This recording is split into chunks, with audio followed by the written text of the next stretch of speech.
Ya, ahí estamos. Mari Mari Pupeño, Mari Mari Pulamien, Mari Mari Ñan Puché, Mari Mari.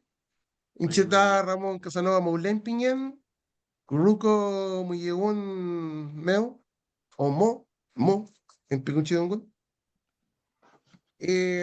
Bueno, les comento, la reunión anterior, que fue la primera reunión que tuvimos, fue una introducción, una especie de presentación del curso de Chibidungun o Picunchidungun, que ustedes van a trabajar y van a tomar ahora. Y se dividió más o menos en tres partes. Primero hubo una introducción del proyecto a cargo del director de la SUSPO, de Coquimbo, quien es una de las partes que está haciendo posible este curso. También una muy pequeña presentación, un pichichalín, porque básicamente no alcanzaba para ser un gran chalín para todos, que había que tomar algunos temas importantes. Y posterior a eso, ocurrieron dos presentaciones bien generales. La primera estuvo a cargo del que habla, donde se presentó a grosso modo, de forma muy genérica y muy amplia, lo que se podría entender como el contexto cultural, histórico de Picún Mapu y brevemente del Picunchidongun. Luego de esa pequeña introducción, hubo otra presentación a cargo del Peña Tolemo Manque, donde él nos contó ya un poco más detallado de dónde viene el Chiridungún y cuáles son las principales características que tiene esta lengua y por qué es importante que nosotros la podamos entender hoy día. Así que, bueno, luego de eso hubo un pequeño diálogo, unas pequeñas conversaciones, estuvimos conversando también sobre lo mismo, la importancia de hacer este curso y luego termina esto y hoy día de nuevo nos encontramos acá ya con el Quimelfe y listos para nuestra primera sesión oficial del curso, a cargo que en este caso de nuestro Quimelfe Corque Flores. ¿Ok? Así que, bueno, para todos los que no sepan, nuestro Quimelfe se llama Corque, aunque en el mundo Winca, en el mundo occidental, ahí le digan Jorge. ¿Ya? Este es un dato que voy a dar para empezar nomás. Porque en Mapudungún y en Chiridungún la J no existe. No existe la J, por lo menos en nuestras variantes no existe la J. Por lo tanto, no decimos Jorge, decimos Corque. ¿Veñey? Veñey también, otra cosa, cuando nosotros decimos Veñey es lo mismo que en la Araucanía se usa como Feley. Es la misma traducción de la palabra, ¿ya? Algo así como así es o sí, ya para poder decirlo de alguna forma. Veñey. Ya llamáis Peñi, le toca a usted. Llama de mi Peñí. Como el Peñi bien decía, hizo una recapitulación de la sesión anterior y hoy día vamos a hablar de varios temas. Vamos a hablar de historia y también de lengua y dar un contexto, porque una de las cosas más difíciles de este levantamiento picunche y la revitalización de la lengua tiene que ver con que, aparte de la dificultad que tiene el tema, hay mucho vacío histórico, en donde las personas que están en el proceso de revitalización no conocen bien los antecedentes. Así que hoy día vamos a hablar, vamos a tomar también las palabras de las personas que tengan que aportar desde su punto de vista, desde su vereda, por decirlo así, y voy a poner la presentación, ¿ya? Vamos a ver si es que se proyecta bien. Le voy a pedir al Peñi Ramón si es que me puede convertir en coanfitrión, por favor. Veñey Peñi, y la de Dongu.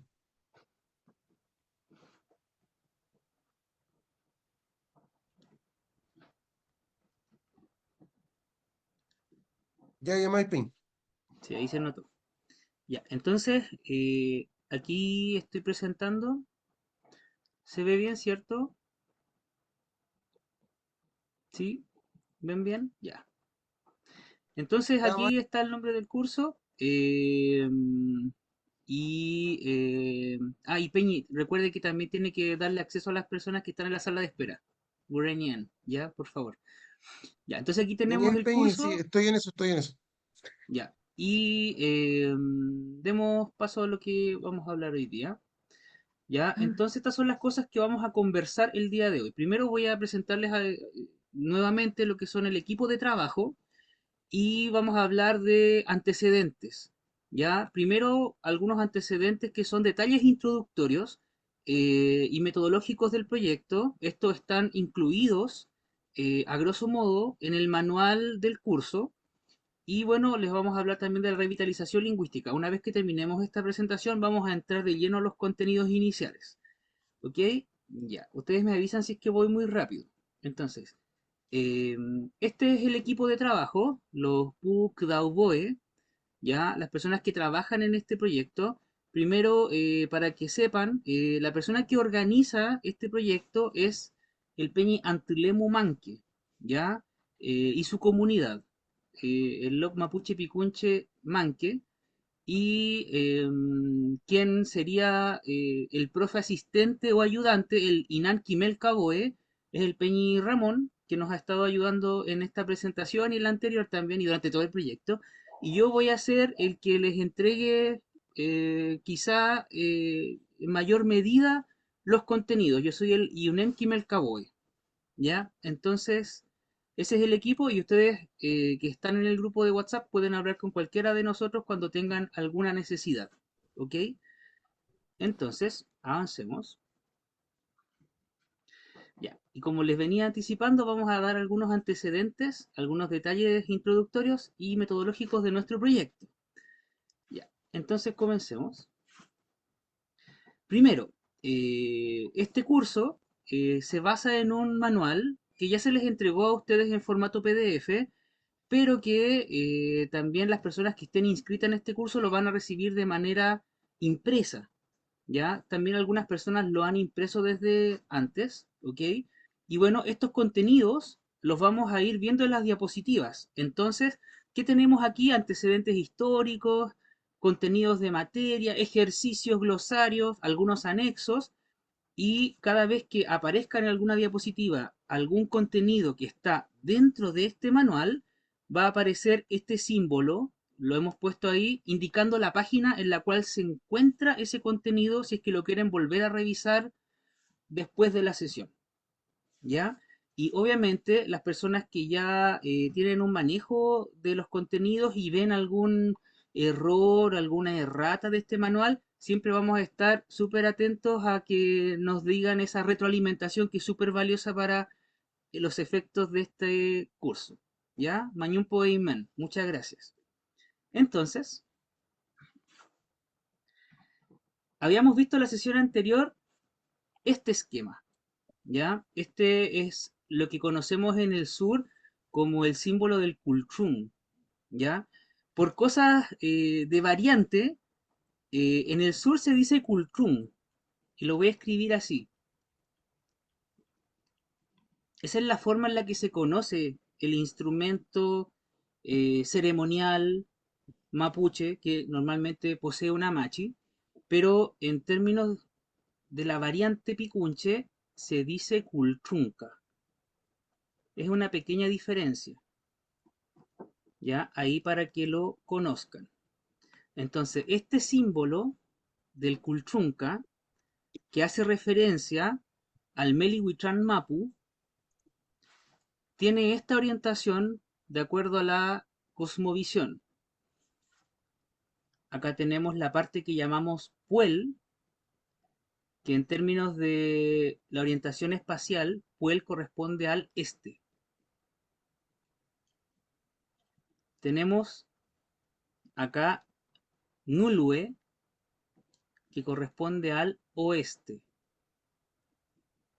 Tenemos también Willy, que corresponde al sur, y Picún, que corresponde al norte. ¿Ya? La parte Picún está incluida dentro de este Kulchunca, de este símbolo del Kulchunca. Y aquí tenemos la posición del Sol. Claro, por la posición geográfica en la que nos encontramos, el Sol nace en la parte que llamamos Puel y se esconde en la parte que llamamos Nulue. ¿Ya? Entonces, esto hace referencia a los puntos cardinales y ahora vamos a analizar lo que sería Waimapu histórico, como se conoce hoy en día después de cientos de años de ocupación, en donde las cosas han cambiado geopolíticamente y por lo tanto llamamos Waimapu histórico a este territorio. ¿Ya? Esta es una foto que aparece en un trabajo y la hemos tomado porque muestra de mejor manera lo que estamos expresando en esta sesión. ¿Ya? Entonces, como ven acá, es un mapa de Sudamérica, especialmente del cono sur. Para quienes no lo entiendan, voy a hacer aquí una ampliación. Ahí tenemos acostadita a Sudamérica, ¿ya? Y aquí en amarillo estamos viendo lo que conocemos como Guaymapu, el Guaymapu histórico, ¿ok? Ahora voy a hacer una reducción, ahí se ve, ¿ya? Y aquí aparecen hartos nombres que son súper importantes para nuestro curso. Primero, es que esto es lo que conocemos como Guaymapu histórico. Después, si ustedes quieren revisar lo que hemos averiguado sobre el concepto de Guaymapu, en el manual pueden revisar la página 75. Ahí tenemos evidencias y también una recopilación de las primeras veces en la que aparece la palabra Guaymapu en términos históricos, ¿ya? Y yo les recomiendo que lo revisen para que hagan también sus propias conclusiones y la discusión del tema. ¿Ya? Entonces, Guaymapu se divide en dos partes principales que tienen que ver con relación al oriente o Puel y el occidente Nulue. ¿Ya? Aquí tenemos esta zona que hoy en día ocupa el Estado argentino. El Estado argentino se depositó sobre este territorio y se denomina Puel Mapu. ¿Ya? Ese es el territorio que llamamos territorio oriental mapuche. Y aquí tenemos un territorio sobre el cual se asentó el Estado de Chile y que es el llamado territorio occidental mapuche o, en la Araucanía, Ngulumapu. Así se le denomina Ngulumapu. Y bueno, nosotros que tenemos esta conversación sobre lo que es Picún Mapu, hacemos referencia a una zona dentro de Ngulumapu. Y bueno, aquí les voy a mostrar esta zona que llamamos Picún Mapu, porque está dentro de Ngulumapu hacia el norte. Entonces voy a hacer ahora una referencia, ampliando la imagen, de algunos ríos para que se orienten. ¿Ya? Entonces vamos a ampliarlo acá. Aquí tenemos lo que llamamos en color rojo Picún Mapu, con el límite más septentrional, como dicen, o el límite más nortino dentro de Picún Mapu, que vendría a ser, por la evidencia tanto histórica como arqueológica y antropológica, el río Limarí. Es hasta el río Limarí e incluso un poco más al norte del río Limarí que encontramos toponimia que podemos reconocer como mapuche picunche, porque está mencionada o se creó esa toponimia con la variante lingüística mapuche picunche. Tenemos también el río Choapa, ya que es importante para la comunidad Lop Mapuche Picunche Manque, porque son de la provincia de Choapa. Tenemos por acá la quinta región que no se ve, la región metropolitana, la sexta región, la séptima región, y acá tenemos un río muy importante que es el río Maule. El río Maule fue conocido tanto por los incas como por los españoles por su relevancia territorial dentro de Guaymapu. Y acá tenemos en rojo que se está como en degradado, ¿cierto? Una zona que va entre el Maule y el río Biobío y que todavía tenemos como discusión si es que era parte o no de lo que llamamos hoy en día Picún Mapu. La evidencia que hemos recopilado apunta a que posiblemente esta zona también haya sido parte de Picún Mapu, en términos geopolíticos mapuche, porque en términos de el desorden que generó la corona española, el imperio español, esto ha generado mucho conflicto en la historiografía moderna, pero también vamos a tener un espacio de discusión sobre este tema. Más claramente, desde el río Biobío hacia el sur, encontramos lo que llamamos hoy en día la Araucanía y también la zona Huilliche, ¿ya? Así que ahí tenemos algunas nociones sobre la territorialidad que nos importa en esta sesión. Me gustaría saber si tienen alguna pregunta. Cualquier persona puede levantar la mano o hacer una pregunta por el chat para que vayamos conversando así. ¿Ya?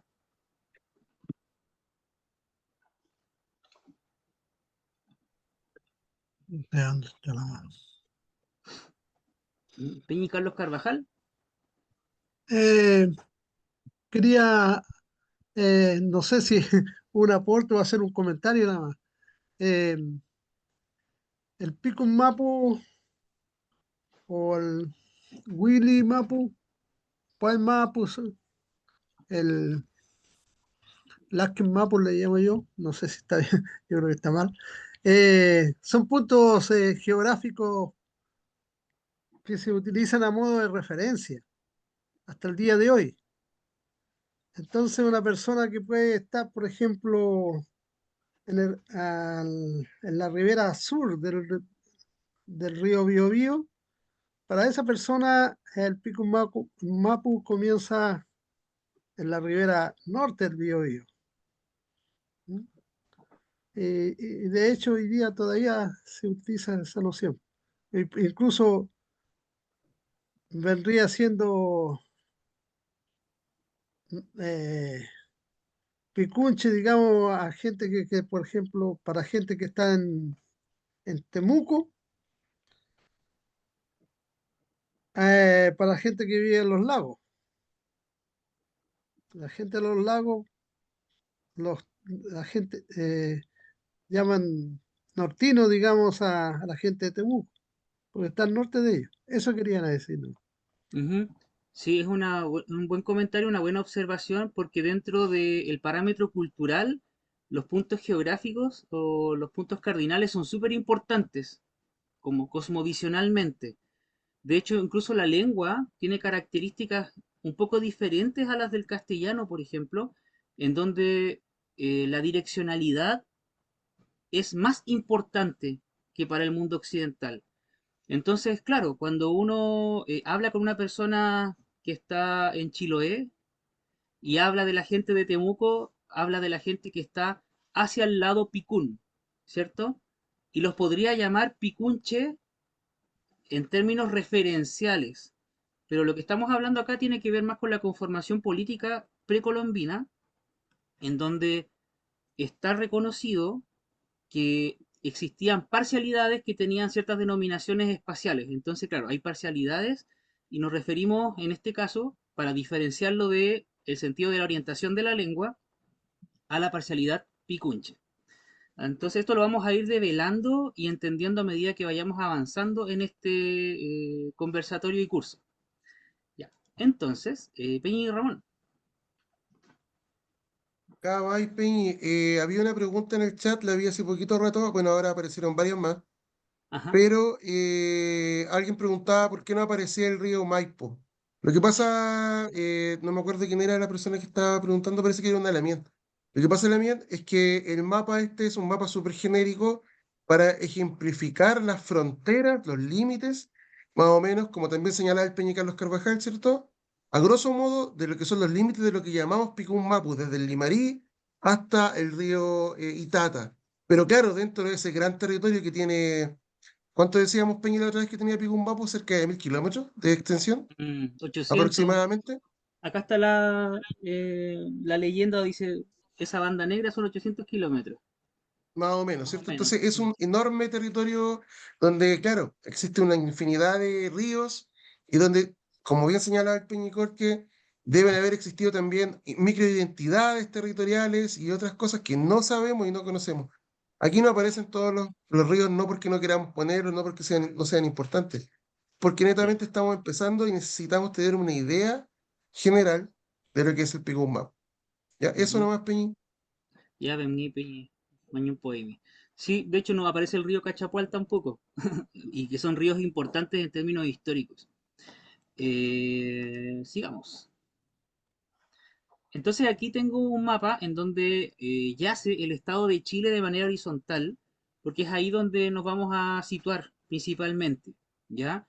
Entonces tenemos arriba lo que llamamos el territorio occidental del mundo mapuche, el Ngulumapu que le decimos en la Araucanía o Nguluemapu en Picunche, ya con su límite, que vendría a ser el límite más nortino, el río Limarí posiblemente, aunque hay discusión aquí, hay algunas personas que plantean que es más estrictamente desde el Choapa hacia el sur, pero la evidencia apunta que también hay una eh, ocupación precolombina del pueblo mapuche hasta al menos el río Limarí.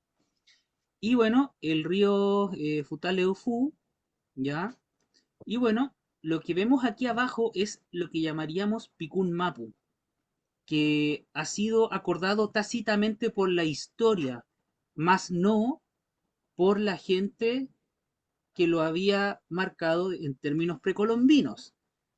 Entonces se llega como un acuerdo tácito que sería el límite del Itata. Luego vamos a comentar por qué este límite del Itata está en controversia, porque tiene que ver con la división que hizo el Imperio Español una vez que se empezó a asentar la colonia en territorio picunche. ¿Ok? Entonces, para que vean, es enorme el territorio picunche. Y hay algo que la historiografía cuenta, pero que hoy en día ha cambiado en términos de la apreciación de la gente de la Araucanía. Antiguamente no existía esta división entre Araucanía y la zona Huilliche. La zona Huilliche es la zona que va desde Valdivia hacia el sur más o menos, y en términos de la historiografía se apunta a que desde Biobío hacia el sur se llamaba todo ese territorio Willimapu. Pero claro, después de todos los cambios geopolíticos que hubieron cuando se empezó a asentar la colonia, hubo una división, migraciones de gente, entonces finalmente hoy desemboca en una diferencia entre la Araucanía versus Willimapu, pero tenemos la evidencia de que solamente ese territorio de Biobío al sur le podríamos decir Huilliche. Eso es una discusión que en algún momento vamos a tener que enfrentar y espero que ustedes también sean parte de esta discusión. Entonces aquí tenemos esta referencia para que noten las distancias, ¿ya? Entonces, ¿por qué es importante este mapa? Porque tiene que ver con los procesos históricos. Y aquí voy a hablar de algunas desafortunadas efemérides que la historiografía nos da para que podamos entender este problema actual.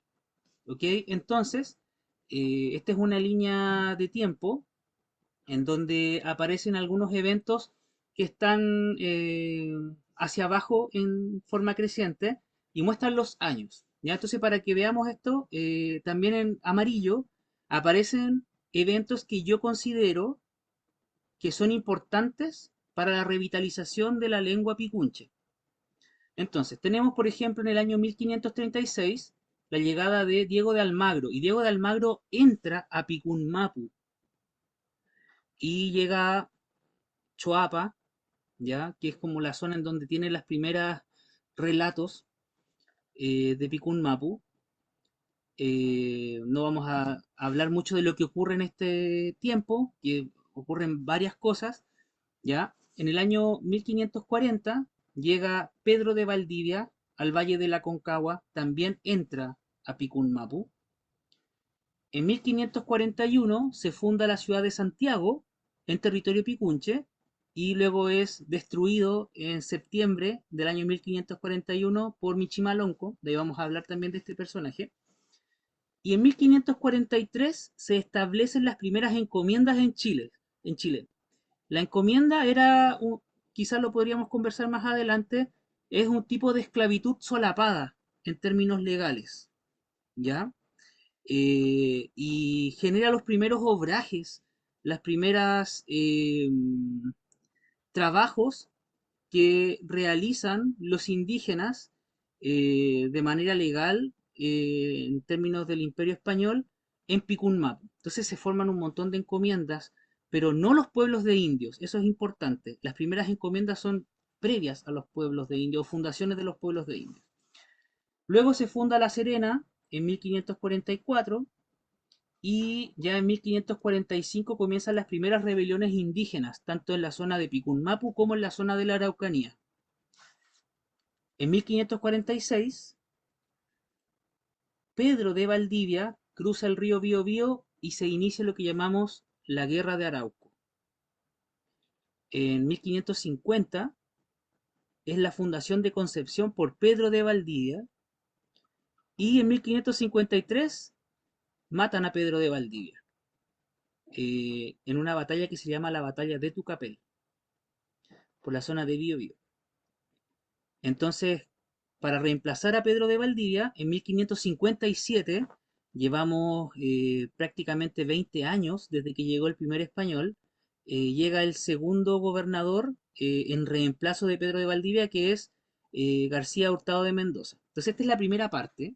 Ahora vamos a ver los años posteriores a la llegada de García Hurtado de Mendoza y que tiene hitos súper importantes para lo que estamos viendo ahora en este proyecto. En 1561 se institucionaliza la Guerra de Arauco y toda esta como guerra ofensiva española sobre el territorio sur del pueblo mapuche. Y acá tenemos un hito clave para nuestro proyecto de revitalización lingüística, y es que en el año 1561 se erige o se crea lo que llamamos el Obispado de Santiago del Nuevo Extremo. Es súper importante. Luego vamos a ver a qué se refiere esto.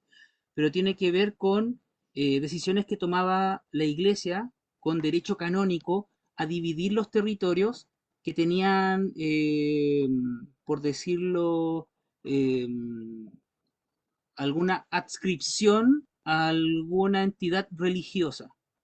¿Ya? Y este territorio religioso se llamaba el Obispado de Santiago, de ahí vamos a ver los límites del Obispado de Santiago. Luego, en 1563, se funda el llamado Obispado de la Imperial, en una ciudad que se llama Carahue hoy en día. Se crean en 1569 los primeros pueblos de indios, que serían las reducciones indígenas en territorio picunche, y en 1593, ya pasando varias décadas de la llegada de los españoles, llega este sacerdote que es conocido como uno de los principales etnocidas del pueblo mapuche, Luis de Valdivia, y él llega al Valle del Mapocho desde Perú.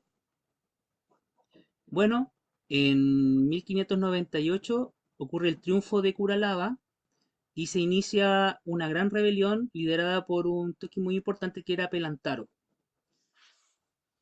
En 1606 aparece por primera vez la gramática de la lengua mapuche. Y esto es súper importante, porque aquí es donde tenemos la primera evidencia de nuestra variante lingüística, la lengua del Obispado de Santiago. En 1609 se crea la Real Audiencia de Santiago, que genera el asentamiento definitivo del Imperio Español en territorio mapuche y el inicio de la colonia en términos prácticos y jurídicos. En 1621 se crea otro documento importante para la lengua mapuche colonial, que son los Sermones en la Lengua de Chile, y en 1641 ocurre el llamado Parlamento de Quilín. No sé si ustedes han escuchado el revuelo que tiene este Parlamento de Quilín, que es muy lamentable para términos de Picún Mapu, pero que hoy en día la gente de la Araucanía lo toma como un parlamento en donde el Imperio Español reconoce que desde Biobío hacia el sur hay territorio libre mapuche y que era un territorio medio ambiguo porque era libre, pero permitía el proceso de evangelización paulatinamente. Este Parlamento de Quilín, que da inicio a un montón de parlamentos posteriores, entrega a Picún-Mapu al Imperio Español como territorio español. Entonces, obviamente, eso va en contra de los ánimos de la gente picunche moderna, pese que es una herramienta legal para la gente de la Araucanía hoy en día para enfrentar las problemáticas con el Estado de Chile. Y bueno, ya en 1683 se reorganiza el sistema de los pueblos de indios y ya el Imperio Español toma posesión de Picunmapu y bueno, estos eran los hitos importantes de estos periodos para que los comentemos. Me gustaría saber si hay alguien que quiera agregar algún hito o quiera comentar alguno de estos desde su conocimiento o también tengan alguna pregunta que podamos resolver ahora. Peña Carlos Carvajal. Tiene que desmutearse, Peña.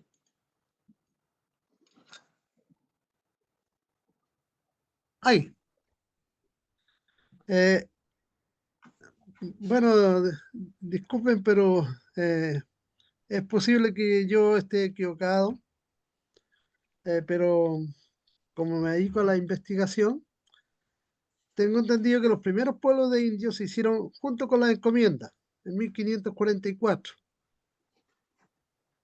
Eso. Ujú. ¿Por qué junto con los pueblos de indios? Porque cuando se reparte la encomienda, obliga al encomendero a dejar una extensión de terreno para justamente los pueblos de indios. Y la encomienda, tal como lo está diciendo el Peña y Corque, eh, es una esclavitud disfrazada.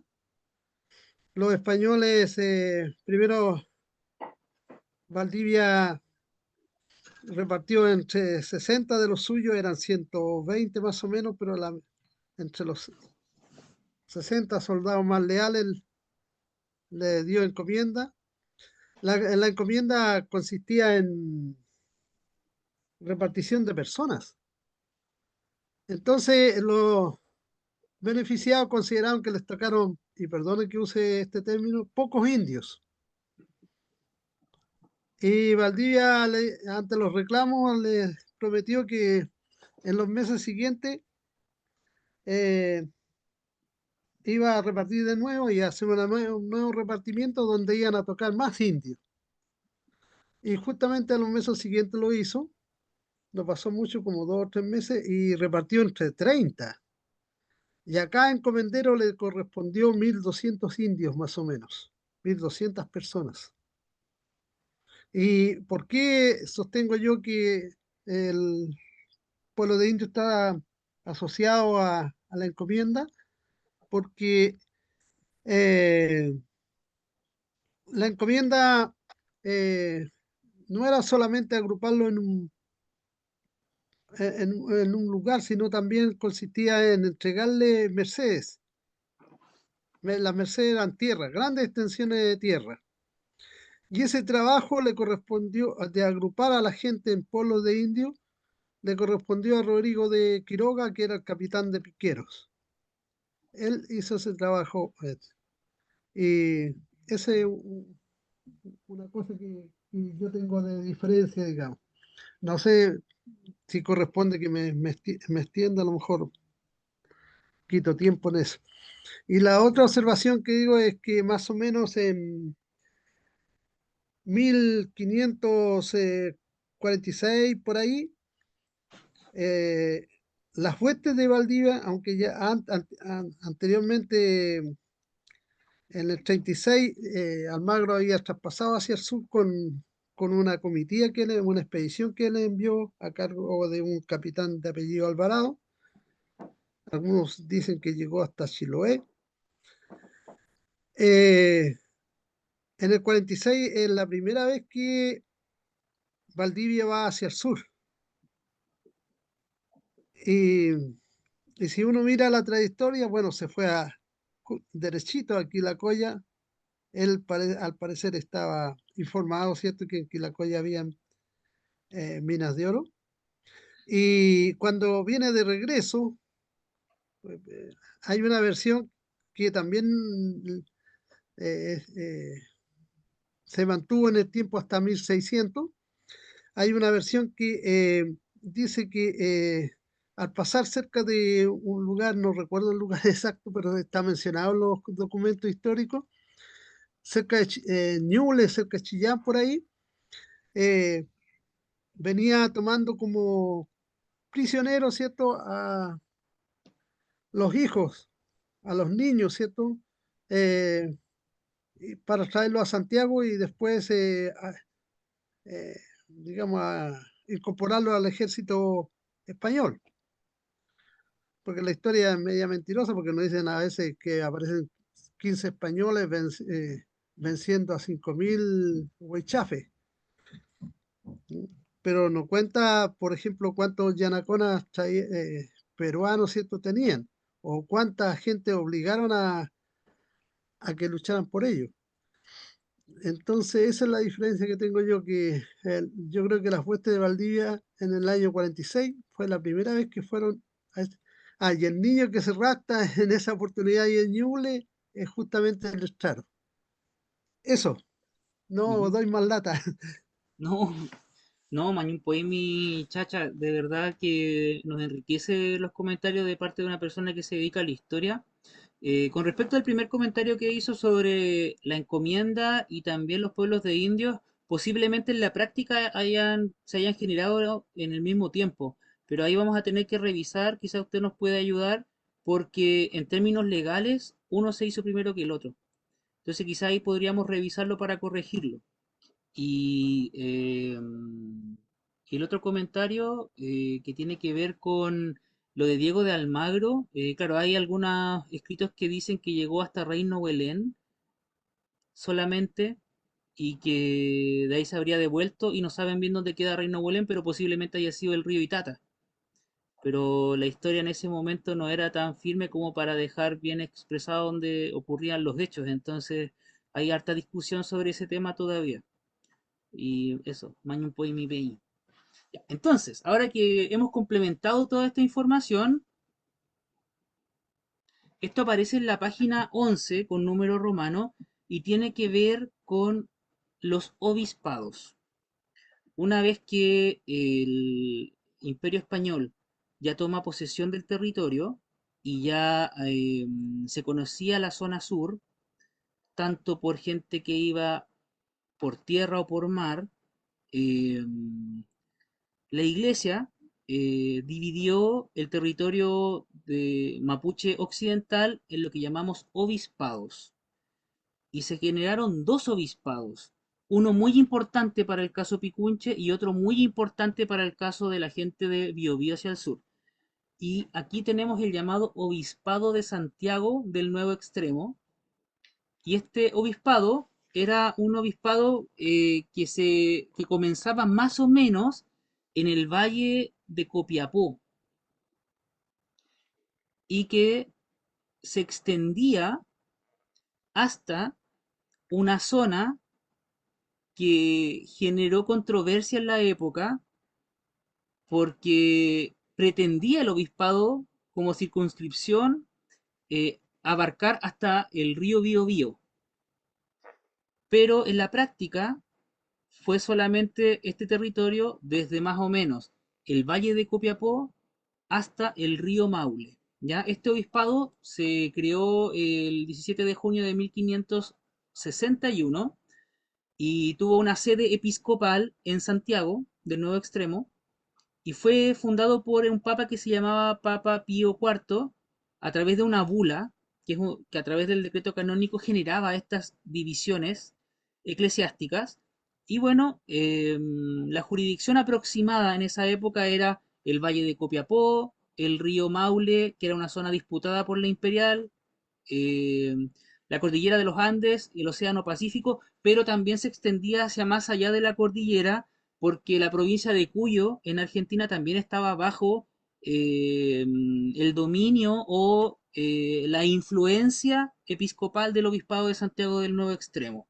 De ahí vamos a ver por qué la historia también hace que algunas lenguas de la zona puelche hayan sido relatadas acá en Santiago. Y bueno, el año 1563 se crea el obispado de la Imperial. Y como yo decía, tenía una zona de disputa con el obispado de Santiago y que era más o menos entre el río Maule y el río Biobío. Una de las cosas que pasó con el obispado de la Imperial fue que muy prontamente fue destruido y tuvo que su sede episcopal refundarse posteriormente en Concepción, en donde se generó el límite de la frontera que es el río Biobío, ¿ya? Y bueno, ¿qué pasó? Es que este obispado disputó la zona entre el Maule y Biobío. Entonces, la pregunta que siempre he tenido yo es ¿por qué el obispado de Santiago llegaba hasta el río Biobío? ¿Habrá sido por el contexto político precolombino o habrá sido por algún contexto político instaurado por los españoles? Eso queda en duda. Y acá queda esta pregunta. ¿No habrá sido que Picunmapu llegaba realmente hasta el río Biobío y por eso el obispado de Santiago se extendió hasta el río Biobío? Tenemos la evidencia de la lengua que se hablaba en esa zona en esos momentos y tiene mucha más similitud con la lengua que se hablaba en el obispado de Santiago. En términos prácticos, lo que sucedió fue que las disputas lograron que el obispado de Santiago, en la práctica, gobernase hasta el río Maule. Y es ahí donde la historiografía ha dicho que llega la zona Picunche. Y bueno, el obispado de la Imperial tendrá su dominio más o menos desde el río Maule hacia el sur. Y acá queda esta zona de Litata, Chillán, y bueno, la zona Bio Bio. Aquí hicieron algún comentario. Veamos qué dicen. Acá el Muñamco nos dice, hay que distinguir los pueblos de indios como figura legal o jurídica, que por definición estaban fuera de las mercedes de tierra de los españoles, de los asentamientos de hecho de población indígena de encomienda dentro de las tierras de los encomenderos. Y aquí nos están haciendo esa diferenciación, claro, uno en términos legales y uno en términos de el asentamiento de la gente. Ujú, coincido. Si quieren revisar más de este tema, pueden ver la información que aparece en la página 11. Mañun Poemi Lemuñancu. Sigamos entonces. ¿Y por qué era importante esto de la historia y también de los obispados? Porque este caballero, que yo les había adelantado que era uno de los mayores etnocidas y posiblemente genocidas del pueblo mapuche, el padre jesuita Luis de Valdivia, él llega al estado de, o sea, llega al territorio Picunche en aproximadamente el año 1592, enviado desde Lima. Llega con 32 años, con un montón de otros curas que eran ayudantes, y a él se le otorgó varias misiones. Primero, antes de llegar a Picunmapu, estuvo metido en la zona Aymara, evangelizando. Y bueno, cuando llegó a Picún Mapu, se le dio la misión de evangelizar a algunos tipos de indígenas. Por ejemplo, a los hombres, y tengo entendido que a otras categorías que fueron cambiando durante los primeros años de estadía. Algunos otros les daban, por ejemplo, lo que llamaban en términos historiográficos el ministerio de los niños, cuando tenían que evangelizar a los menores de edad, o el ministerio de los negros, cuando tenían que evangelizar a personas africanas que estaban esclavizadas. Y bueno, una de las controversias que ha existido con este etnocida es que él escribió la primera gramática de la lengua mapuche. Muchas personas han puesto en evidencia eh, que Luis de Valdivia no fue realmente quien escribió esta gramática, sino que él pudo recopilar la información de curas con menor rango y curas fallecidos que vivían tanto en la zona Picunche como en la zona de la Araucanía, y con esta compilación logró formar la primera gramática de la lengua mapuche. Tenemos ahí en el manual alguna discusión sobre el tema y sería muy interesante que lo leyesen. Pero bueno, lo interesante de esto es que el trabajo es un trabajo muy bueno en términos lingüísticos. Luis de Valdivia venía de una escuela de curas que se dedicaba a aprender lenguas para sus propósitos evangelizadores. Y él promovió aquí en Picunmapu y también en la zona de la Araucanía lo que llamamos la guerra defensiva.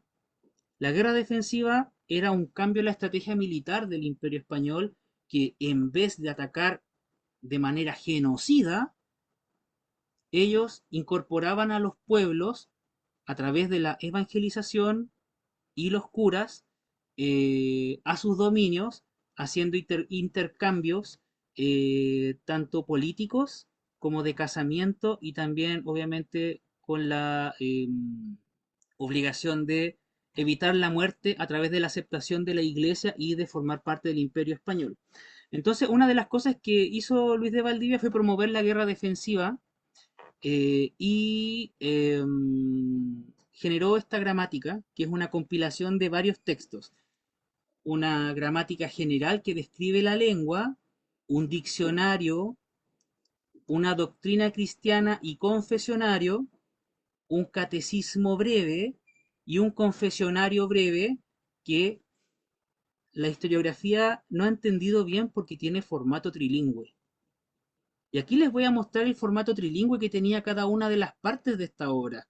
Por un lado, estaban escritas la mayoría en tres lenguas, la que llamamos castellano, y aquí es donde aparece algo muy interesante, en la lengua o variante del Obispado de Santiago del Nuevo Extremo, que es la que hoy en día conocemos como la variante nortina de la lengua mapuche, picunche o chilidún, y la variante del Obispado de Imperial. Quienes hablamos mapudungún de la Araucanía, nos damos cuenta que la variante del Obispado de Imperial es prácticamente mapudungún de la Araucanía. Y entendemos que es muy diferente la variante del Obispado de Santiago del Nuevo Extremo. O sea, es una lengua mapuche, pero tiene diferencias. ¿Por qué razón este caballero, etnocida, publicó algo trilingüe? ¿Cuál es la razón política o la razón lingüística que tuvo para publicar una obra en tres lenguas? ¿Será porque tenía diferencias lo suficientemente grandes como para impedir que mapuches picunches versus mapuches del sur pudiesen entender el rol evangelizador?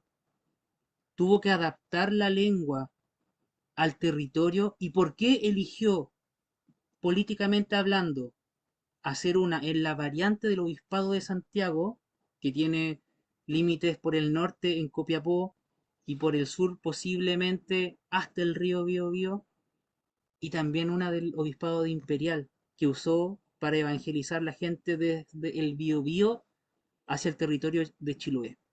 Entonces, esa es la pregunta que dejo yo. Voy a ver los comentarios que dicen. Eran jesuitas, Lamuen, sí, eran jesuitas, principalmente jesuitas los primeros que llegaron acá, porque había tratos, yo no sé bien por qué llegaron jesuitas en un comienzo, debe ser porque había tratos con el Imperio Español. Los jesuitas entraron muy tempranamente a los territorios de Abya, gracias al impulso del Imperio Español, pero también había de otros tipos, otras corrientes religiosas. Dejo abierta la palabra para ver qué es lo que piensan, por qué habrá sido esta diferencia.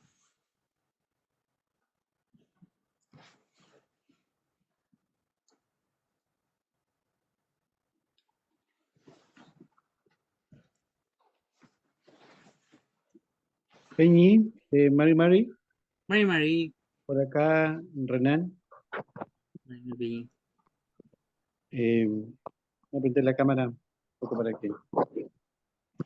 Eh, Peñi, tengo una duda con respecto. eh, bueno, las otras congregaciones que entraron en ese tiempo, bueno, los primeros en llegar a Chile, en Latinoamérica, fueron la congregación de los curas mercedarios. Después se sumaron los jesuitas, franciscanos, dominicos. Eh, Tengo una duda, ¿por qué se refiere tan mal al Peñi Luis de Valdivia?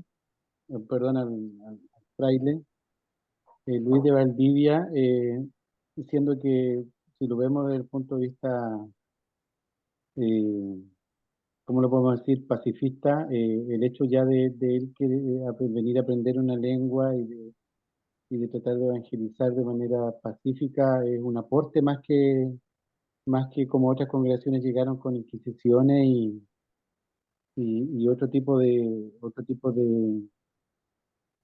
castigos para los que no se sumaban a la evangelización.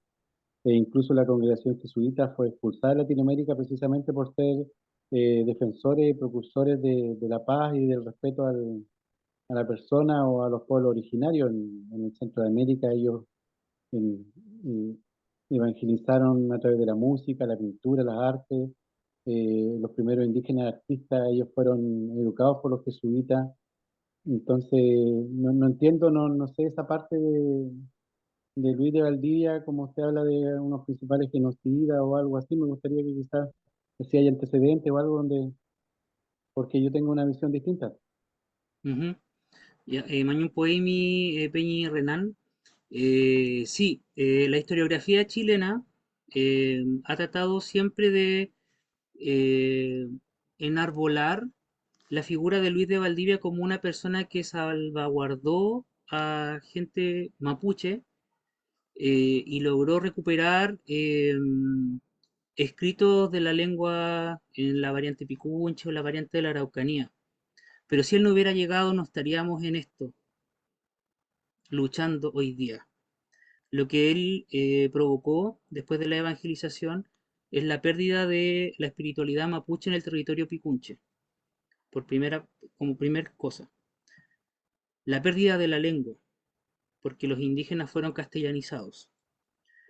Luego, el derrumbamiento político del territorio mapuche completo.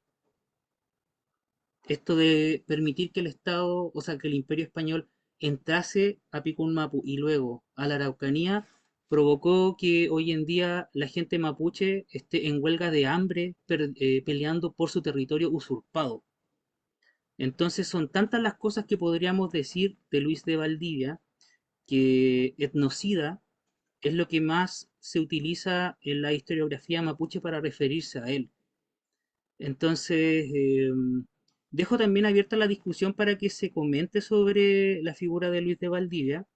Lo que a mí respecta, esa es la palabra que uso para referirme a Luis de Valdivia.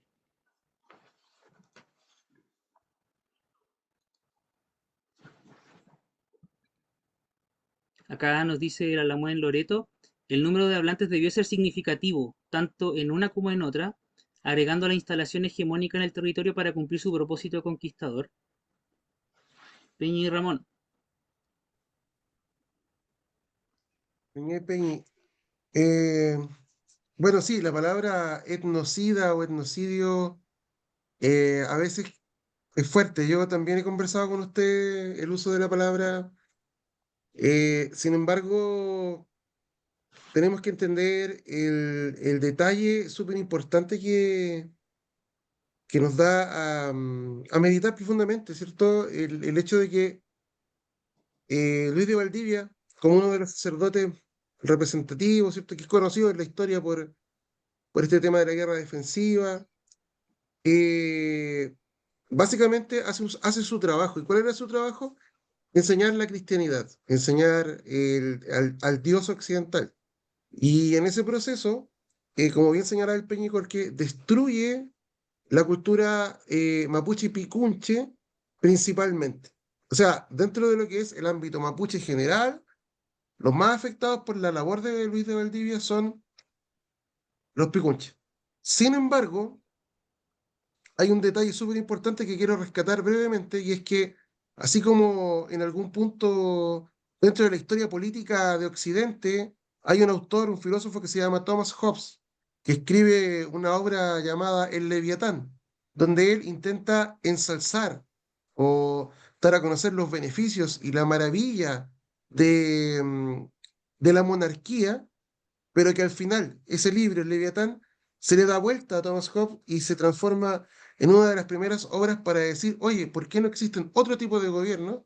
Así como le pasó a Thomas Hobbes, en el caso de Luis de Valdivia, quien quería ensalzar los valores de la cristianidad y de paso también introducir el mundo occidental, con la obra que él hace de recopilar la lengua que se hablaba en todo el territorio, dice él mismo, pero con esta variante del obispado de Santiago y el obispado imperial, lo que está haciendo es darnos el instrumento para hoy día poder también, de alguna forma, revertir eso, eh, con el conocimiento, con la enseñanza, con abrir un poquito más la conciencia sobre la cultura picunche, la variante picunche de la lengua mapuche.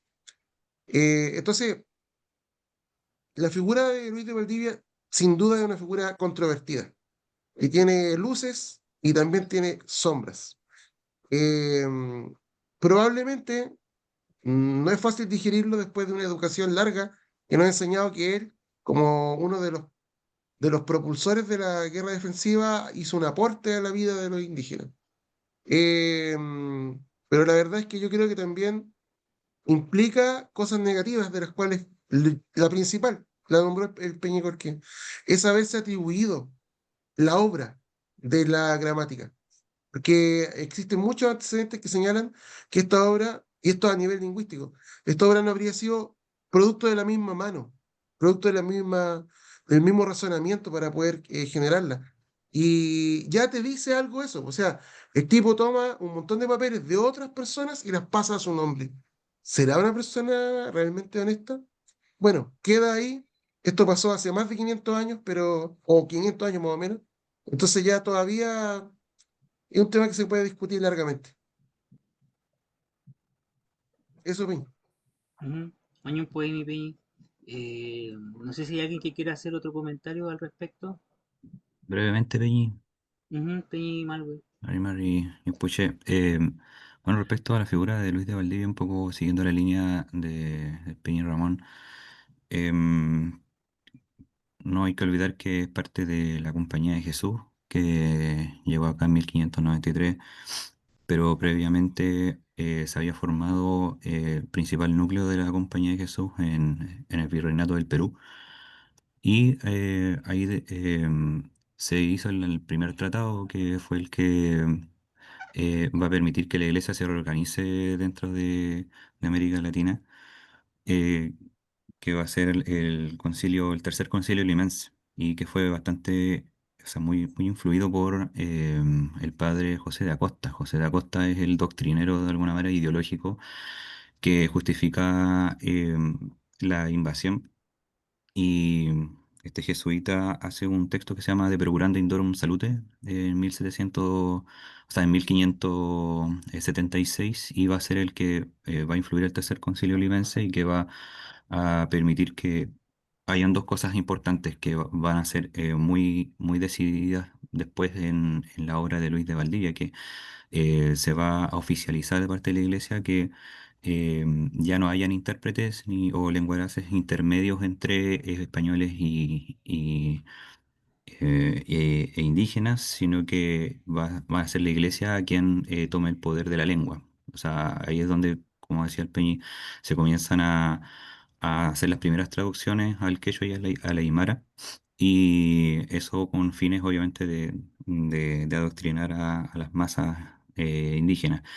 Y el control de la lengua después va a permitir la modelación humana. La modelación humana es previa a la doctrina de la fe, a que los indios se vuelvan cristianos, y esa también es una idea de los jesuitas. Entonces hay una cuestión bastante interesante, que es influir y tomar control de todo lo que es la lengua, ¿no? Las formas de comunicación, y posteriormente la modelación humana previa a el adoctrinamiento de la fe.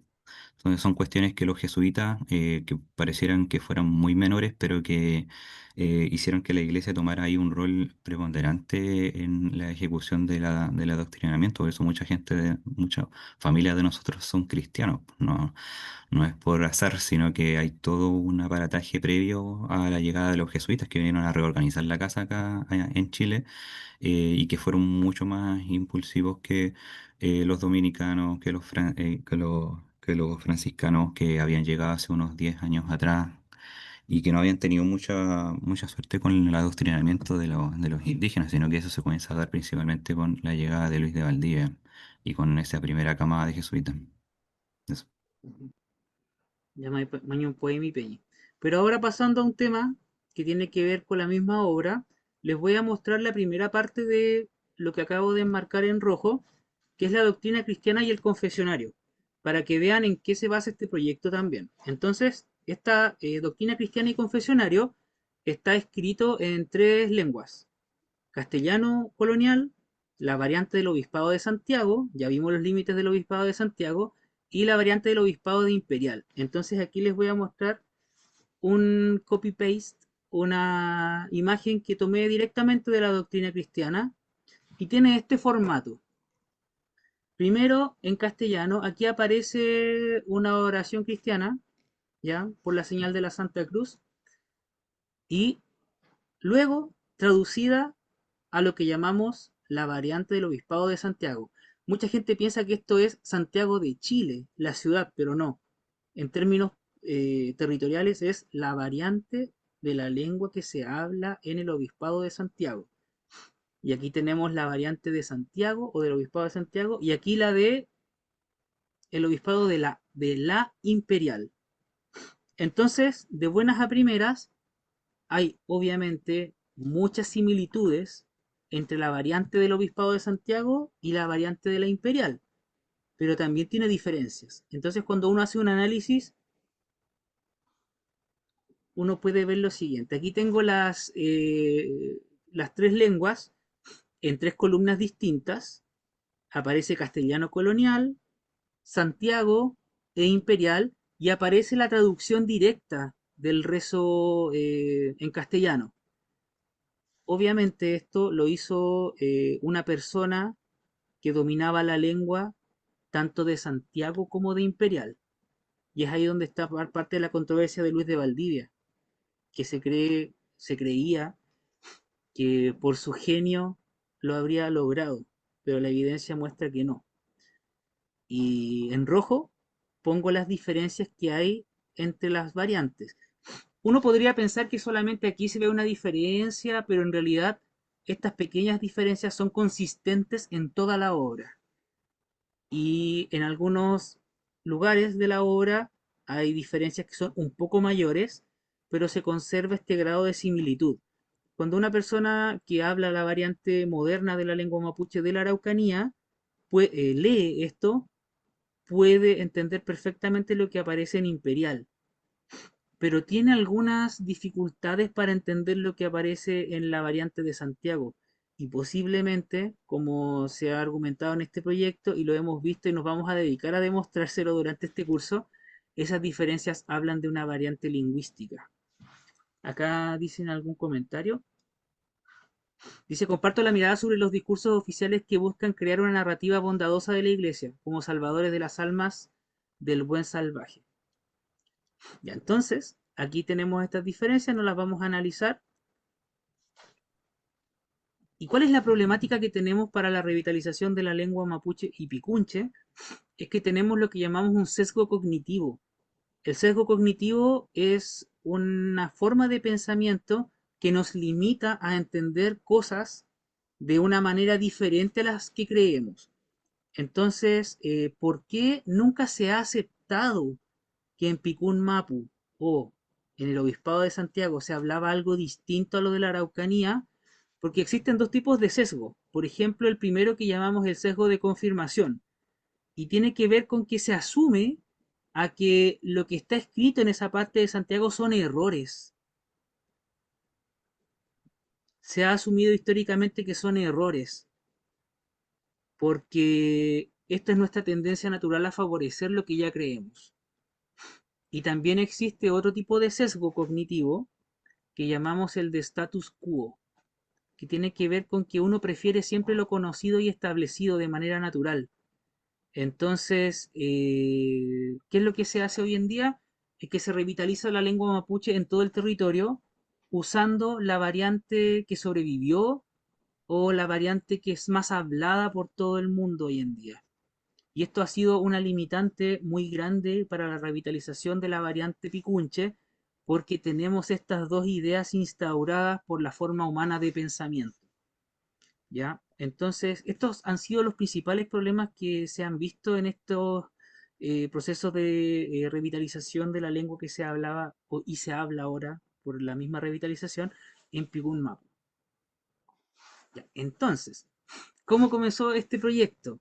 Este proyecto comenzó el año 2020 y fue propiciado por distintas agrupaciones. las agrupaciones que voy a mencionar siguen trabajando en este proyecto colectivo de revitalización de la variante territorial Picunche. Tenemos el grupo Picunmapu, el llamado Picunche Cabí, tenemos al Loc Mapuche Picunche Manque, que es responsable de este curso que estamos viendo ahora, y también un número importante de investigadores independientes que están asociados a estos tres grupos. ¿Y en qué consiste este proyecto? Consiste en términos bastante generales en tomar todas las fuentes que tenemos a disposición en donde se haya escrito o recopilado la variante Picunche para generar un estudio, una normalización y el proceso de revitalización que está en curso y en el cual ustedes están siendo partícipes hoy día. Tenemos varios tipos de fuentes, por ejemplo, las que llamamos las fuentes lexicográficas, es decir, todos los escritos en donde directamente se dice esto se hablaba en la zona Picunche. Tenemos las fuentes históricas, hay un gran número de crónicas que hablan de Picunmapu y que además recopilan palabras y expresiones de Picunmapu. Las fuentes toponímicas, las cuales son las ciudades, pueblos, accidentes geográficos que siguen en territorio picunche hoy en día y que fueron principalmente nombrados en esta variante. Las fuentes antroponímicas, esto se refiere a los nombres y linajes de la gente picunche, tanto antigua como moderna, y que tienen palabras que se usaron en la variante picunche.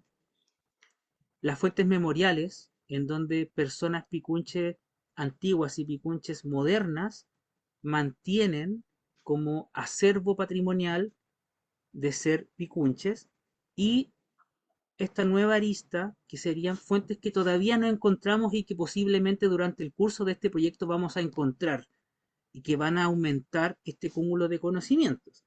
Entonces vamos a tomar en este caso todas las palabras, expresiones, estructuras gramaticales y se propone estudiarlas, normalizarlas y comenzar el proceso de revitalización. Entonces, estas mismas fuentes, para que lo entendamos con mayor claridad, se usan para lo que llamamos hoy en día la reconstrucción interna y comparativa de la lengua. A ver, acá me dicen algún comentario. Acá me dice fuentes empíricas, ¿sí? Porque esto es científico. Tenemos acá que estamos haciendo lo que llamamos una reconstrucción interna y comparativa. Y esto es parte de los estudios de la lingüística, ¿ya?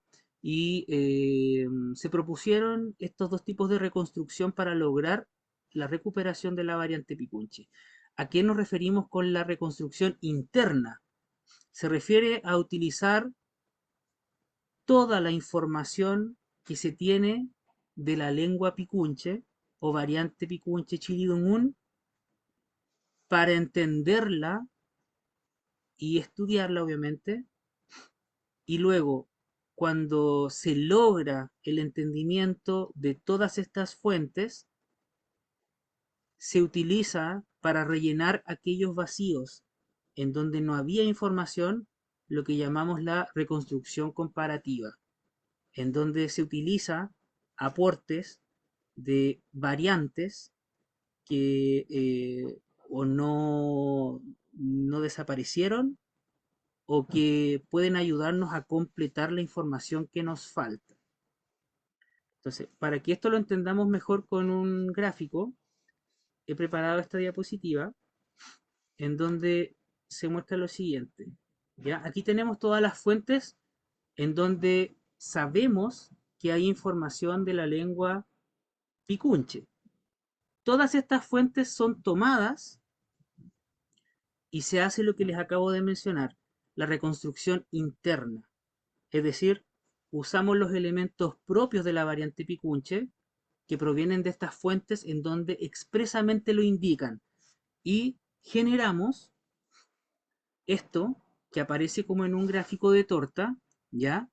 En donde en color salmón tenemos todo lo que hemos recopilado y obviamente, porque la lengua se durmió en algún momento y dejó de hablarse, vamos a tener siempre una parte que falta. Entonces, desde esto que es existente, nos falta complementar o completar lo que falta. ¿Y cómo completamos lo faltante? Gracias a lo que llamamos la construcción comparativa. Y es aquí donde esa parte la rellenamos con el mapudungún de la Araucanía antiguo o el mapudungún de la Araucanía moderno, la lengua huilliche antigua, la lengua huilliche moderna, si es que no tenemos otra fuente, o cualquier otra variante antigua, o cualquier otra variante moderna, e incluso, si es que se llegara a necesitar, otra lengua.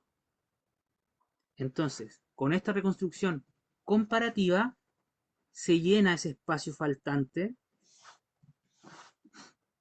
y generamos una lengua que tiene una parte reconstruida, ¿ya? Y este es el espacio que siempre nos va a faltar, porque hay cosas que ya no las vamos a saber, porque ni siquiera sobrevivieron, por ejemplo, en la Araucanía.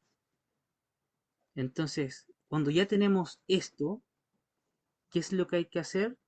Hay que implementarlo para que la gente que comience a estudiarlo haga que la lengua evolucione y la convierta en la lengua vehicular o la lengua de uso del futuro. En este caso, la lengua de los picunches modernos. Y eso es lo que llamamos Muyewaluchi Dungun, la lengua del futuro. Entonces, en esto consiste el proyecto. Y me gustaría saber si hay algún comentario que de alguien que quiera decir algo muy breve antes de, porque ya nos queda muy poquito tiempo.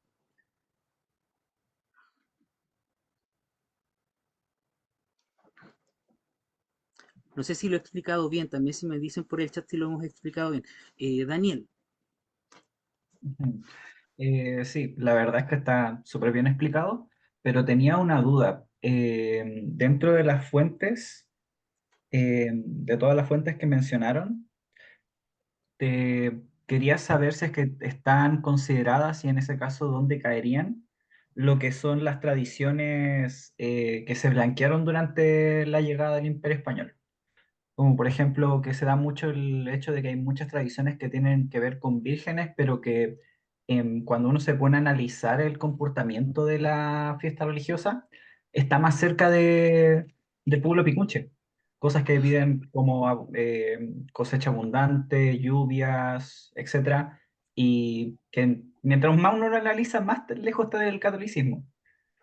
ujú. Eh, Eso, quería saber cómo, qué pasa con eso, a qué fuente cae o cómo se trabaja y si es que hay un plan de recuperamiento, de recuperación de esas tradiciones. Sí, es un tema que no es exactamente este, pero es un tema que toca al de la lengua y tiene que ver con todo lo que llamamos el levantamiento de Picunmapu. Porque Picunmapu suele verse como que hay que aprender la lengua, pero no es así. No solamente la lengua, incluye recuperar las tradiciones, recuperar los estilos de vida antiguos, recuperar muchas cosas que tienen que ver con el ámbito cultural. Y bueno, es importante la lengua ahí. De hecho, en las tradiciones, como por ejemplo en los bailes chinos, se ha recuperado lenguaje desde ahí, palabras que se usan. Pero en términos de, por ejemplo, las tradiciones que están con este blanqueamiento, eh, estos grupos Picunmapu, el Picunche Caví y el Lop Mapuche Picunche Manque están haciendo su proyecto aparte sobre la recuperación de algunos por ejemplo, comportamientos, bailes, tradiciones, etcétera. Y claro, cada uno tiene sus formas diferentes. Ha habido algunos estudios que tienen que ver con la música principalmente, la recuperación de la música picunche desde estos bailes chinos. Y claro, ahí quedan muchas cosas más por hacer. Es importante lo de la lengua, o sea, es importante para la lengua también eso, pero no son las fuentes más primordiales, ¿ya? Pero sí hemos sacado como a través de lo que llamamos las fuentes memoriales, muchas palabras desde, por ejemplo, los bailes chinos que son utilizadas hoy en día en este proyecto porque sabemos que son de origen picunche. No sé si se responde bien la pregunta, Peña y Daniel. Y se responde bastante bien. Y de hecho, también disculpo por hacer una pregunta tan amplia, la verdad, sabiendo que queda poco tiempo. Gracias. No, pues me Peña. Muchas gracias, Mañón Poema. Peña y Ramón. Cortito, Peñi, para la gente que no sepa, los bailes chinos son estas manifestaciones religiosas que todavía quedan de forma, bueno, lamentablemente cada vez menor en algunos territorios y poblados de Picún donde se hacen bailes a la Virgen. Se le denomina bailes chinos no porque vengan de China, sino porque una forma de llamar a los peones del campo en la antigüedad era chinos. Y por eso quedaron como bailes chinos. Eso es nomás, Peña. Ujú. Mañón Poema y Peña. La Juan Viani. Mari Mari, ñon puché, Mari Mari estaba la con la Juan. cámara para hinche Kutuyegun, pero muy emocionada con todo lo que se ha hablado hoy día. Me hacía pensar mucho en mi abuela, profesora de religión, en cómo ella en su vida en el río me la describía y yo veo su vida indígena, pero ella solo se describía como pobre. Eh, Y ahora iba a decir otras cosas, pero me volví a emocionar, entonces se me olvidaron.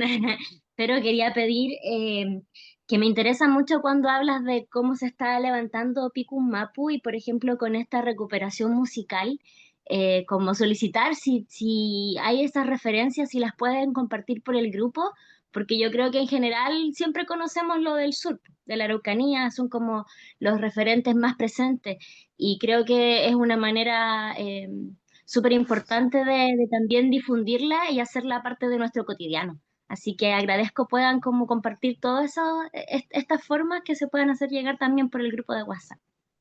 Eso quería Ajá. compartir. Hace unos años se hizo un disco con música que se tomó de los bailes chinos, desde el Choapa hasta el Maule. Desde ahí se sacó la música y se utilizó la variante lingüística picunche para darle letra. Es un disco que está disponible gratuitamente en YouTube que se llama Wuñotun. Lo pueden escuchar, lo pueden buscar y eso está completamente cantado en la variante picunche. Peñi y Pablo. Peley, Maribay, Pompo Buenoy, Mari Pablo Álvarez, bien. Eh, Buenas noches a todos, a todas, hermanos, hermanas. Mira, tengo una consulta, Peñi, en relación a, bueno, comprender más la parte de este proyecto. Por tarde, pero algo logré comprender. Cómo este proyecto también ha sido recibido tanto por la institucionalidad pública, pensando en que siempre se ha dicho que el pueblo de nación mapuche no estaba en la parte norte, al norte, ¿cierto? Y por otro lado, la convivencia biocultural con otras comunidades y pueblos hermanos, como los pueblos changos y los pueblos andinos, que un poco para comprender también cómo han sido las relaciones humanas de los diferentes pueblos. Ujú. No sé si el Peña Antolemu o el Peña Ramón pueden responder esa pregunta. Al menos ellos han estado más encargados, por ejemplo, de levantar este proyecto que tiene que ver también con una conversación con la institucionalidad y también en el diálogo con otras partes del pueblo mapuche y otros pueblos. Meñique Peñi, yo puedo dar una breve visión de lo que está haciendo el movimiento Picunche ahora en general. Aquí en la reunión hay hartas personas también que están participando de este levantamiento Picunche a nivel institucional. ¿Qué quiere decir esto? Estamos conversando con el Estado. Lo estamos haciendo a través de la representatividad. Yo en este minuto represento a mi familia, Maulén Malhue, que vive en Boyenar. Ese es mi tugún. Y desde ahí también me estoy levantando junto a mi esposa y mis hijos que me apoyan. Eh, Ojalá en el futuro formar una comunidad, pero esto lo estamos haciendo a través de varias personas que se reúnen para poder conversar con CONADI, para poder entablar una discusión en torno a lineamientos de trabajo en distintos ámbitos, en distintos ámbitos, que nosotros pensamos que de alguna manera nos van a llevar a un reconocimiento. Yo siento que la principal función de esta conversación con el Estado, en este caso con el organismo que regula a los pueblos originarios, que es CONADI, es justamente concretar un reconocimiento estatal que a través de la academia, por diversas razones, no ha sido como debería ser. Incluso muchas personas sostienen que este reconocimiento no existe y que se negó durante mucho tiempo, décadas de enseñanza, nos decían que los picunches estábamos extintos, que existieron los picunches, pero ya no, o que fueron subsumidos por el Estado de Chile y son parte de la población chilena actualmente. Entonces, esa mitología es la que nosotros tratamos de derribar de alguna forma con esta conversación. No sé si el Peña Tolemo puede contar también un poquito, sobre todo porque él tiene una realidad territorial que lo hace ser muy fronterizo, en este caso con distintos pueblos, porque es de la zona de Choapa, y a lo mejor él puede dar una perspectiva también, si es que está por aquí, sobre la relación con los otros pueblos, que era la otra parte de la pregunta del Peña y Pablo. Maipe y Ramón, sí, la realidad de Chile central, sobre todo de lo que conocemos como regiones de Coquimbo, Valparaíso, eh, de tiempos, por así denominarlos, precolombinos, era diversa y, y con la colonia lo siguió siendo hasta cierto punto con los procesos eh, de traslado de indios de una zona a otra. Eh, entonces, en ese ámbito, sí hay un sustrato poblacional que nosotros podemos reconocer, eh, que es mapuche, por así denominarlo, lo que conocemos arqueológicamente como Bato Yuyeo y Aconcagua, pero obviamente con la introducción incásica hacia Chile central, también hubo una población diaguita que acompañó, digamos, en este proceso, y no sabemos hasta qué punto eh, los changos se pueda reconocer como parte de nuestro pueblo, una, quizás dentro de lo que conocemos como una herencia cultural del complejo cultural Bato, y Yoyeo de la costa también, o tradiciones que vienen más del norte del país, eh, incluso en tiempos más coloniales. La costa era una zona de alta movilidad. Pero tenemos que plantearnos la cohabitación porque antiguamente existió la cohabitación y es importante que hoy día nos planteemos la cohabitación con otros pueblos, siempre en el marco del respeto, y como se hacía antiguamente también. Habían espacios de cohabitación, incluso en la toponimia, o tenemos, por ejemplo, el Cerro Pulmahue, o eh, antiguamente que eran los camaricún, que eran espacios, entre comillas, de encuentro entre lo incásico y lo mapuche, entre otras cosas que podríamos analizar más. Eh, no hay que desconocer también que hubo un conflicto en Chile Central, que Michimalonco a la llegada de los españoles tenía una conflictividad con el Inca, y eso era parte de la relación, pero también había diálogo. Así que eso en síntesis. Y quería consultar si se encontraba presente, quizá a través de alguna cuenta que no identificamos, Carlos Ávila, que es quizás Bien, no sé Carlos, si... no, porque le salió un inconveniente. Había hablado al WhatsApp un poquito antes que empezáramos las clases, pero parece que no lo vio. Ya la mía. Ya, Hoy Manuel, agradecer por la asistencia, están casi todos, así que agradecerles por la asistencia al curso. y también teníamos una última palabra de Valentina Lamura.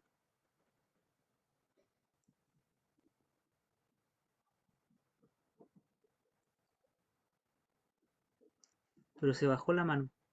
Bueno, Mari Mari, Compuche, Ay, Mari. Mari Compulamien, bueno, Inche, Valentina Lamura, Cayumán Piñén. Yo vivo actualmente en lo que es La Serena, entonces también he estado intentando buscar esta reconstrucción y es muy difícil, la verdad. Es muy difícil, muchas veces se habla, es medio ambiguo, por eso estoy súper contenta y bueno, tomar la palabra nada más para agradecer la instancia, el curso, a todos los compañeros, espero ahí poder compartir un poco y bueno, me siento muy identificada por todo lo que contaban igual, como yo soy nacida en Santiago, y igual siempre la búsqueda de la lengua, la búsqueda de la cultura, así ha sido como hacia atrás, ¿cierto? Así buscando como la familia que viene casi siempre migrando desde el sur. Por mi parte lo que es Padre Las Casas y claro, nunca como pude entender muy bien cómo ese acceso a una variante distinta y acá se comenta mucho también porque, por ejemplo, los pueblos hermanos como Diaguita también están en esa búsqueda de construir su lengua, que sería como el cancán, y también es una ciudad que muy antigua y que tiene como esta multiculturalidad, ¿cierto? Como esta conexión con las culturas más del norte o lo que era el virreinato del Perú, con la parte del Gualmapu más del sur. Entonces, por lo que entiendo, algunas de las toponimias que más antiguas, por ejemplo, que se habla acá, la del complejo Huentelauquén, y que es como Lafquén, pero es Lauquén. Entonces ahí conversando, preguntándonos, no teníamos bien idea, claro, como de qué tipo de variante del mapudungún es.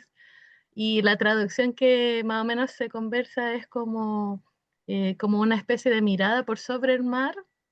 Y son todos estos complejos que se encuentran en todos lados en realidad, como estas piedras geométricas talladas.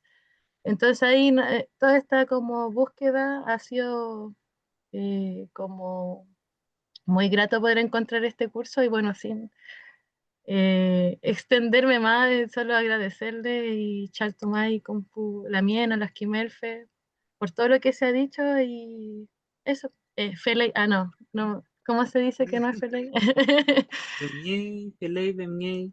Bueno, eso. Bueno, contenta igual por empezar a la parte más gramatical, después para practicar porque es una variante que muy poquito veces escuchada, entonces estoy muy contenta de que se esté igual revitalizando la historia de este lado.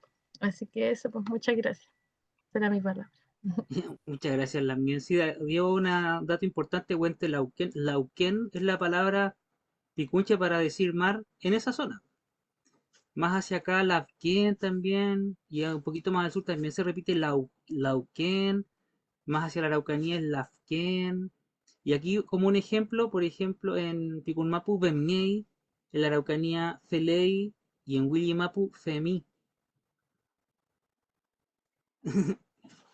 Ya, y bueno, ya retomando esta última parte, gran parte de los asuntos están resueltos. Pero aún hay muchas cosas por resolver y tenemos que trabajar en ello. Y cuando digo trabajar, tenemos, no yo, ni el Peña Antulemo, ni el Peña Ramón, ustedes también. Entonces, por eso es importante que revitalicemos esta variante dentro de Picunmao.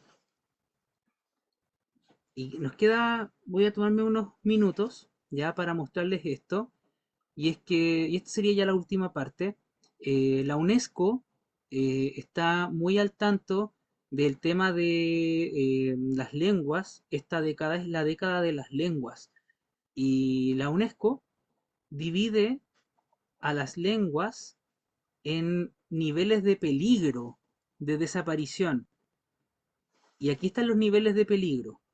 Por ejemplo, el castellano, el inglés, el chino, todas esas lenguas que son globalmente habladas por millones o miles de millones de personas, son lenguas que llamamos de nivel seguro porque se transmiten naturalmente. Hay lenguas que son habladas por menos gente, las lenguas vulnerables. Hay otras que están en peligro definitivo de desaparecer. Hay otras que están en peligro severo. Hay otras que están en peligro crítico. ¿Y cuál es el caso de la variante Picunche? La variante Picunche no se hablaba hasta hace unos años. ya no hay hablantes vivos hasta hace algunos años. Esto aparece en esta página para que lo vean. Pero hay una diferencia entre las lenguas que no se hablan, y es que hay algunas que están extintas y que no hay forma de recuperarlas. En nuestro caso, tenemos el trabajo de Luis de Valdivia y de otras personas, el trabajo que está haciendo el LOB Mapuche Picunchemanque y todas las personas que estamos acá para que la lengua pase de estar dormida a ser hablada. Entonces, esa es una diferencia. Al tener un cúmulo de información tan amplio, la lengua no está extinta, está dormida. Y una lengua dormida se puede despertar. Y es por eso que vamos a decir que existen 3 procesos para la recuperación de una lengua. Uno se llama reclamación, que es cuando no hay hablantes nativos cuando se comienza el proceso. Otro se llama revitalización, que es cuando la lengua está en peligro severo porque hay muy pocos hablantes. Y hay otro proceso que se llama la revigorización, en donde hay hablantes, muchos, pero hay peligro. Y aquí les voy a mostrar cuál es el estado de nuestro caso. En 2020, cuando comenzamos este proyecto, hicimos una reclamación, porque no había hablantes. Pero hoy día, 5 años después, en esta sala virtual existen hablantes de la variante Picunche y nos hemos movido al proceso de revitalización, en donde estamos en peligro severo, pero hay hablantes. ¿Y qué esperamos a futuro? Pasar a la revigorización y quizá llegar a un estado de seguridad. La lengua de la Araucanía está en el proceso de revigorización, porque está en peligro la lengua de la Araucanía. Y la lengua de Willimapu y de Puelmapu, todas las variantes de la lengua mapuche están en peligro. Así que nos unimos ahora, Picunmapu, al proceso de Guaymapu en la revitalización y revigorización de las lenguas mapuches. Y bueno, ¿se sienten preparados y preparadas para este proceso? Y eso es lo que teníamos que ver hoy.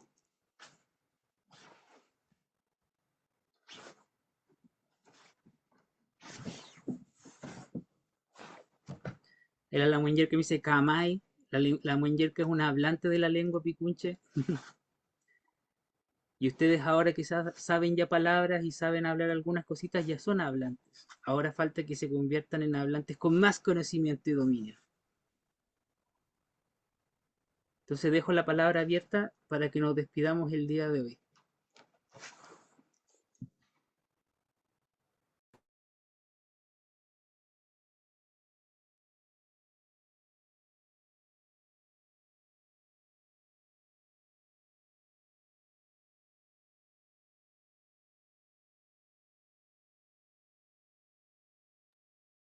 Bueno, Peña, agradecerle por la contextualización, por el dar a entender también de qué se trata Picunmapu en general y por qué estamos acá estudiando esta lengua. Creo que quedó súper claro la necesidad de empezar a hablarla para poder entender mejor la toponimia, nuestros apellidos antiguos, nuestra eh, forma de entender que tenían los antiguos acá y que quedó plasmada en distintas cosas, ¿cierto? En la cultura, que podemos encontrar en la vida campesina.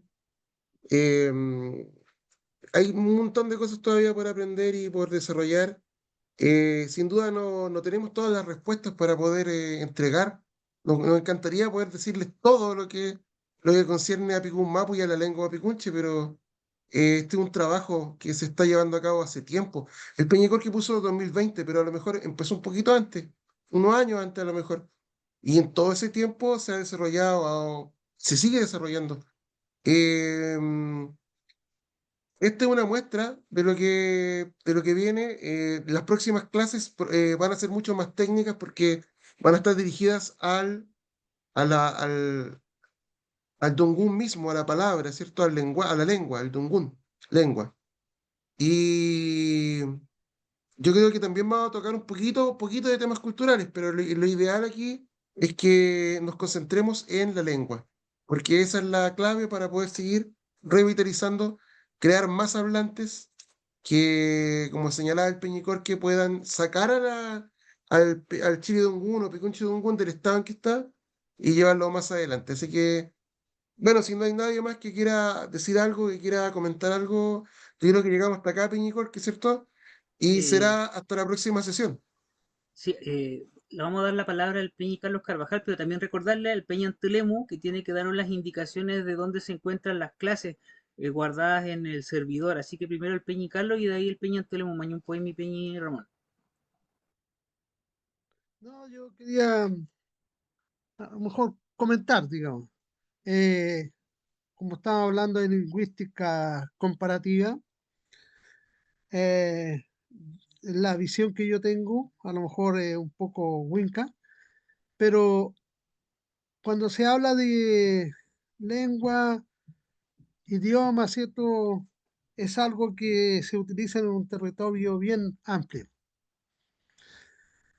Y cuando yo digo habla, eh, podría entenderlo como dicen ustedes como una variante, pero es el uso que se da en una parte. Entonces, para eso yo cito como ejemplo el mismo español.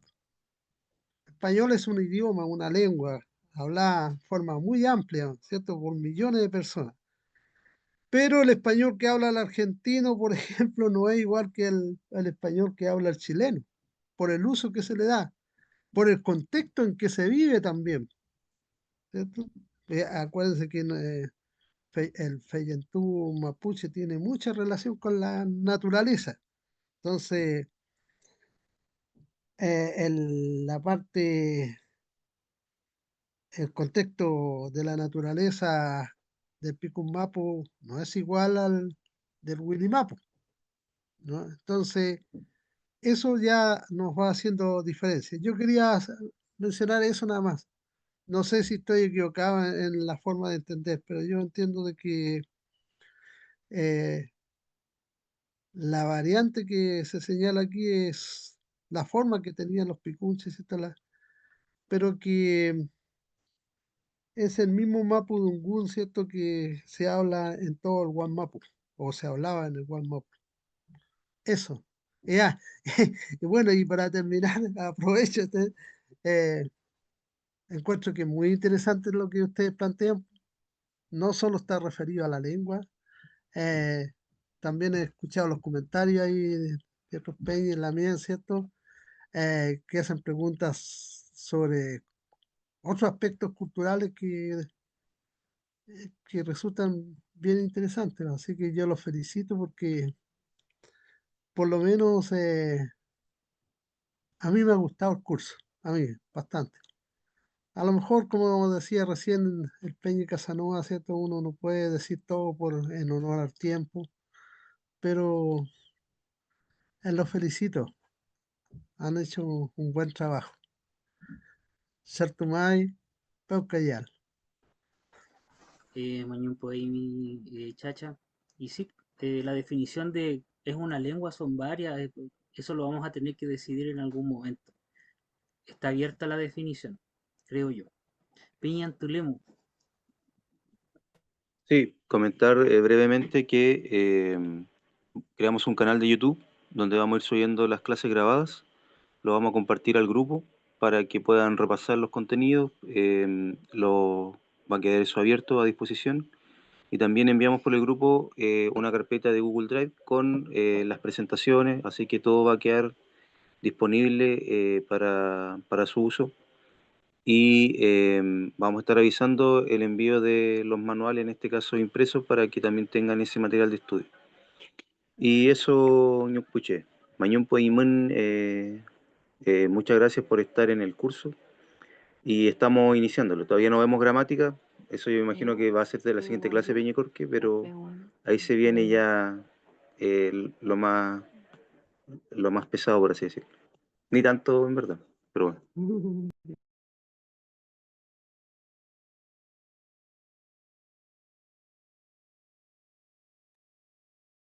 Sartumay, Eh, Peñi. ¿Qué Agradecido, más? Mañón Poemi. Peucayal, Ñanpuché, Peucayal. Peucayal, Lamin, Peucayal. Peñi- Peucayal, Pupeñi, Agradecido por Pulamien. una Peucayal. avaricia. Gloria, Mm, Gloria, la Jenny Peucayal, Carlos, Mayo. Después, May. Cuidarse están en espera de la lluvia. Peucayal, Pupeñí, Capulamiel.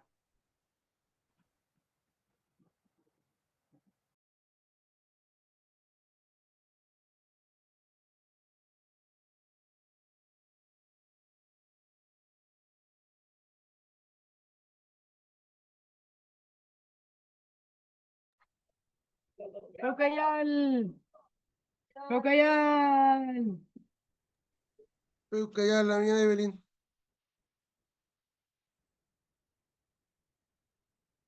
Peucayal.